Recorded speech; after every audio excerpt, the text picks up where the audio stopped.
Hello everyone, this is Rick and welcome to Astral Club. This video is going to be 5 hacks to max your astral projections. Real quick before we get started, if you'd like to support Astral Club and our work here on Patreon, you get non-commercial videos in advance and we get a chance to talk back and forth and discuss problems and successes and what have you with astral projection. And there'll be a link in the description. Next up, private lessons. If you'd like a private lesson with me so that you can start astral projecting, overcome fears, learn some tips, or perhaps to increase the amount and control of your present astral projections, I'd love to talk to you about that. And if you're interested, there will be an email for me in the description. Let's get started. There's one of the biggest complaints that I've had personally, and that I've heard from just about everyone else who has astral projected, is how short the astral projections can often be. I have personally found that an astral projection can last anywhere from seconds on to as long as 20 minutes or so. Now, at 20 minutes, you can get some decent things done at the speed of thought. But unfortunately, many projections are much less than that. So I want to discuss some of the methods that I have used over the years in an attempt to squeeze out some extra time from each projection. First up is noise. Now, noise is one of the major enemies of any astral projection. Your astral body can be off having a wonderful time, flying through the sky, going to the moon, what have you. And then all of a sudden you are pulled back into your physical body because somebody honks a horn outside, or your phone goes off, or an alarm goes off, or there's the neighbor mowing his yard. There are some noises, obviously, that is hard to avoid.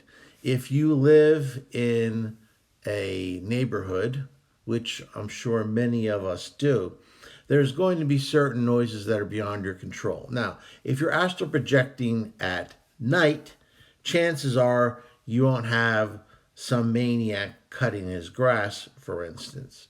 So you eliminate some of those noises. But really, any noise that is out of the ordinary will trigger an automatic system where your physical self, using the astral cords, will yank your astral body back inside because it interprets that unusual noise as a possible threat. So what can you do? Well, if you live in a noisy environment, perhaps see if you can sleep with some sort of noise cancellation or earplugs or anything that will help to mute unexpected noise.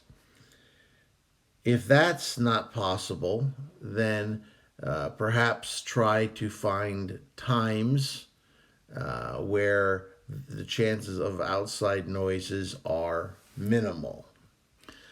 Nowadays, the phone is probably the biggest outside noise source that we can control.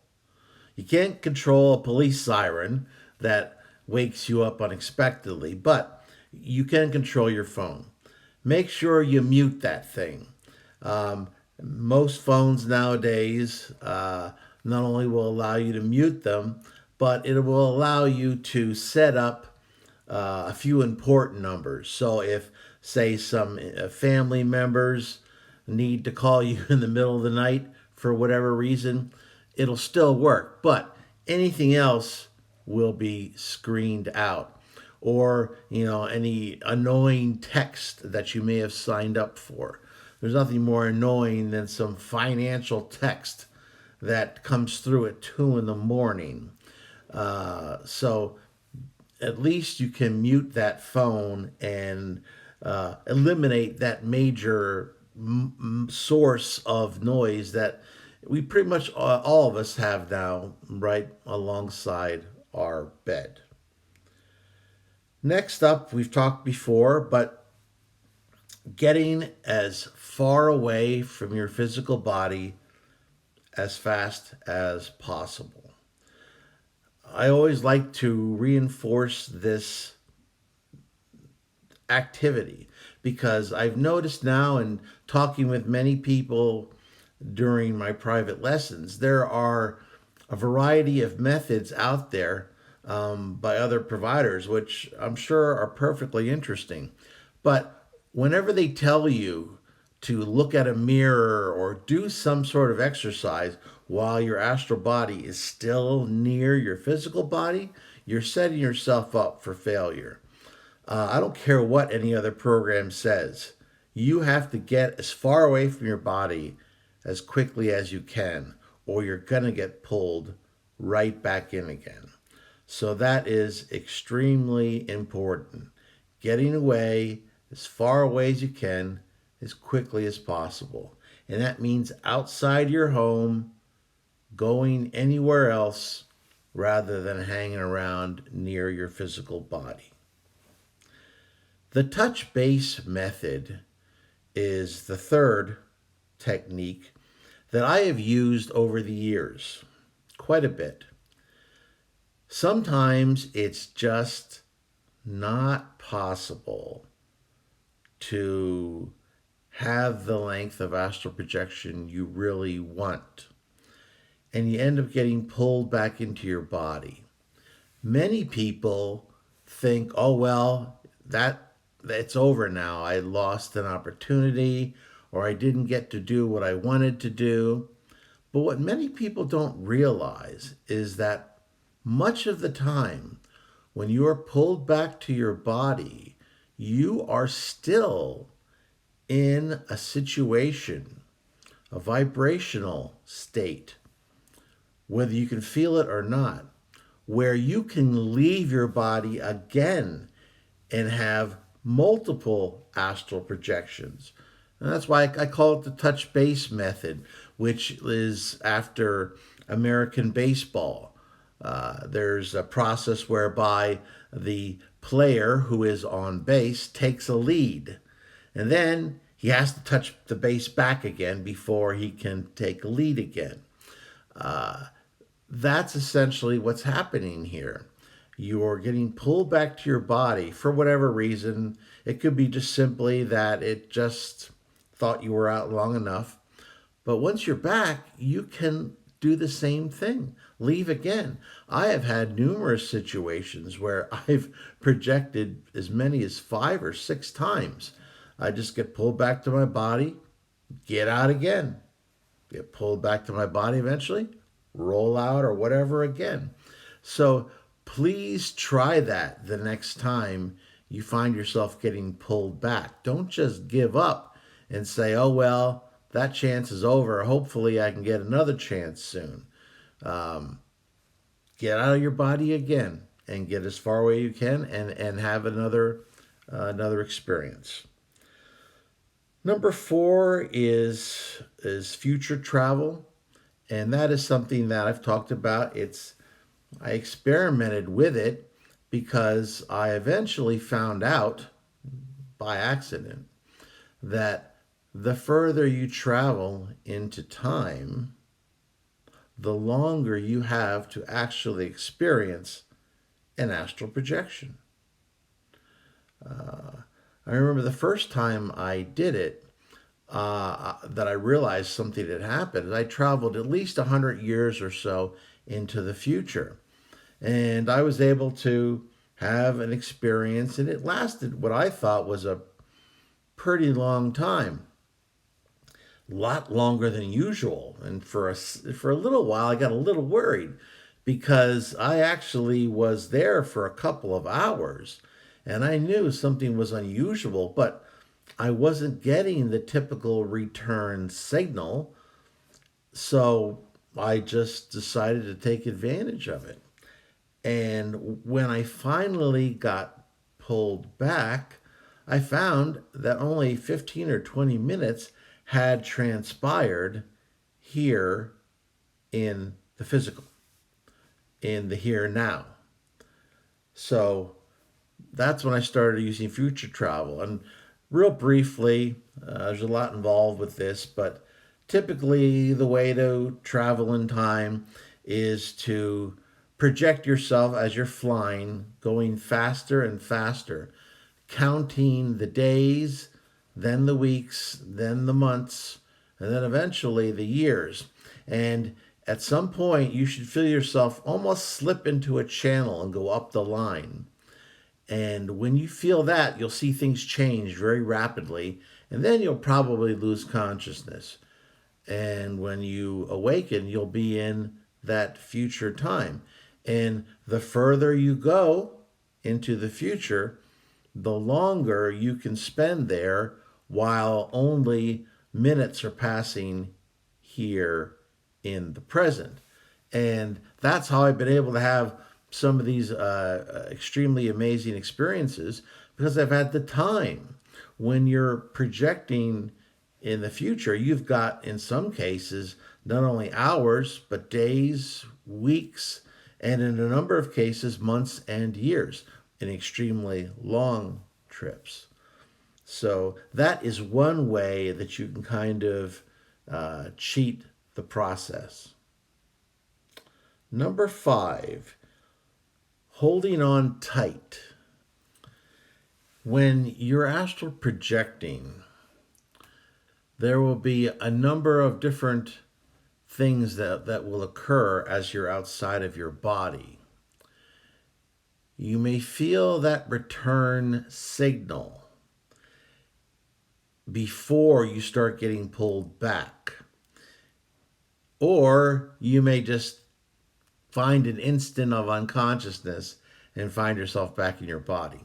There's not much I can do about the second one, but the first part, if you're somewhere and you start feeling like something is trying to draw you back, what I have done successfully in those particular cases is to hold on to something in the astral that feels solid, and then fix your will, ironclad, saying, I am not going back, or whatever other version works for you.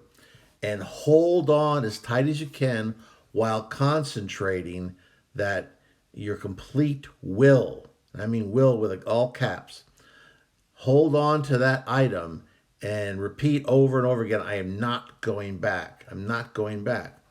And if it works, it won't always work, but if it works, you'll find it, the signal, the urge to go back, the pull to go back, starting to subside. And when it subsides, then you can go about, and you'll probably have another couple minutes or so before you start feeling that sensation again. Now, if you're in the midst of flying, it's a lot harder. I have usually not been able to fix my will hard enough to avoid being pulled back if I was in the middle of flight, because there's something about holding on to that hard astral, table or wall that really assists the concentration of your will. That is much more difficult when you're flying because you're in the air, and there's just something about the psychology that you've got nothing to hold on to or to fix your will to. And so if you're caught flying when you're being pulled back, That's just unfortunate. Which does lead me though to another little ancillary hint. Don't start flying until you're relatively far away from your body. And I mean, once you get outside your home, perhaps run a block away before you launch yourself into the air. If you launch yourself into the air too soon when you're outside your home, there is a chance you'll be caught mid flight and pulled back into your body once again. So, those are the 5 hacks to max out your astral projections.